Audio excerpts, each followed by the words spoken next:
بسم الله الرحمن الرحيم الحاقة ما الحاقة وما أدراك ما الحاقة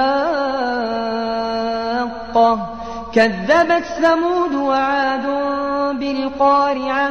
فأما ثمود فأهلكوا بالطاغية وأما عاد فأهلكوا بريح صرصر عاتية سخرها عليهم 7 ليال و8 أيام حسوما فترى القوم فيها صرعى كأنهم أعجاز نخل خاوية فهل ترى لهم من باقية وجاء فرعون ومن قبله والمؤتفكات بالخاطئة فعصوا رسول ربهم فأخذهم أخذة رابية إنا لما طغى الماء حملناكم في الجارية لنجعلها لكم تذكرة وتعيها أذن واعية فإذا نفخ في الصور نفخة واحدة وحملت الأرض والجبال فدكتا دكة واحدة فيومئذ وقعت الواقعة وانشقت السماء فهي يومئذ واهية والملك على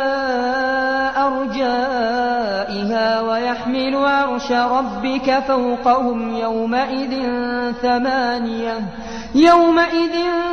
تعرضون لا تخفى منكم خافية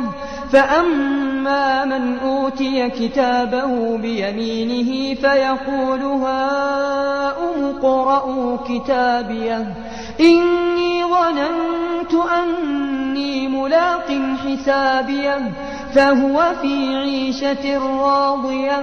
في جنة عالية قطوفها دانية كلوا واشربوا هنيئا بما أسلفتم في الأيام الخالية وأما من أوتي كتابه بشماله فيقول يا ليتني لم أوت كتابيه ولم أدر ما حسابيه يا ليتها كانت القاضية ما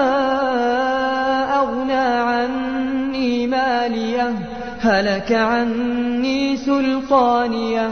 خذوه فغلوه ثم الجحيم صلوه ثم في سلسلة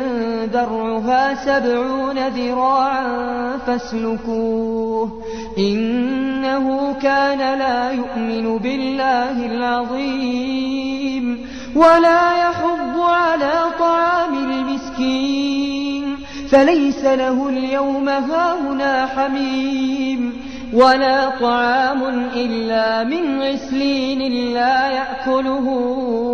إلا الخاطئون فلا أقسم بما تبصرون وما لا تبصرون إنه لقول رسول كريم وما هو بقول شاعر قليلا ما تؤمنون ولا بقول كاهن قليلا ما تذكرون تنزيل من رب العالمين ولو تقول علينا بعض الأقاويل لأخذنا منه باليمين ثم لقطعنا منه الوتين فما منكم من أحد عنه حاجزين وإنه لتذكرة للمتقين وإنا لنعلم أن منكم مكذبين وإنه لحسرة على الكافرين وإنه لحق اليقين فسبح باسم ربك العظيم